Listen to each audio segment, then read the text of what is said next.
Maraming lugar na sa NCR, mga karatig lalawigan nito at maging sa Cebu ang naaabot na ng pagbebenta ng 20 pesos per kilong bigas na programa ni Pangulong Ferdinand R. Marcos Jr.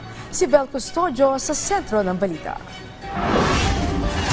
Naabutan naming nakapila si Elenita sa kadiwa ng Pangulo Kiosk sa Kamuning Public Market para bumili ng 20 pesos kada kilo na bigas. Nahikayat aniya siya na bumili nang matikman niya ang magandang kalidad ng murang NFA rice. Dahil natikpan ko doon sa kumari ko.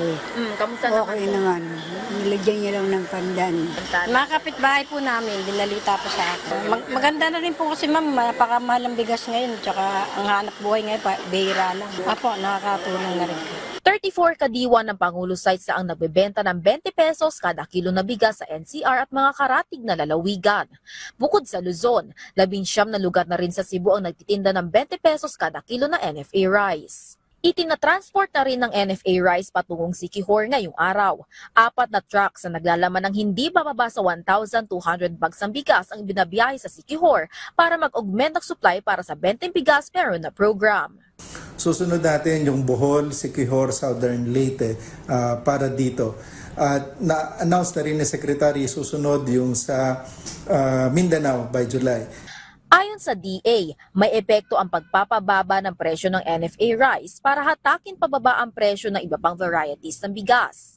Definitely may epekto yan, lalo na kung doon sa nananatili pa na mataas na presyo, unti-unti nang bumaba. Dahil of course, kung imagine mo yung 250,000 metric tons na babalik sa merkado. Kasi ang NFA, isa sa mga kasing ginagawa ni NFA, pag yan ay nagbabuffer stock, pag namili yan, nasa stock niya lang yan. Ibig sabihin, wala yan sa merkado. Pag nilabas yan sa merkado sa pamamagitan nitong programa na to, of course, yung 250,000 metric tons, may epekto yan sa presyohan. Yan yung tinatawag natin na market interventions.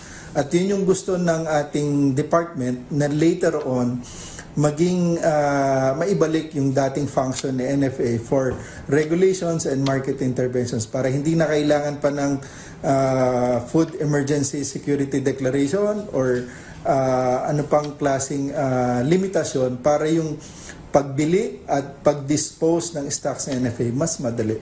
Sa ngayon, available na ito sa mga nasa vulnerable sectors, kagaya ng miyembro ng 4Ps, senior citizen, may kapansanan at solo parent. Pinag-aaralan na ng DA na isunod na sa makikinabang ng programa ang nasa 15 milyong lower to lower middle income families na halos nasa kalahati na populasyon ng bansa. Patuloy ang pasasalamat ng mga mamimili kay Pangulong Ferdinand R. Marcos Jr. dahil sa pangakong kanyang natupad na ibaba ang 20 pesos sa presyo ng bigas. Maraming salamat po, Presidente BBM, sa tulong niyo na ito. Malaking tulong po yan sa amin. Kasi ako po, balo na po ako, tapos mayroon pa akong anak na may depression. So, malaking tulong na po, kaya hinahanap ko po ito. Vel Custodio, para sa Pambansang TV sa Bagong Pilipinas.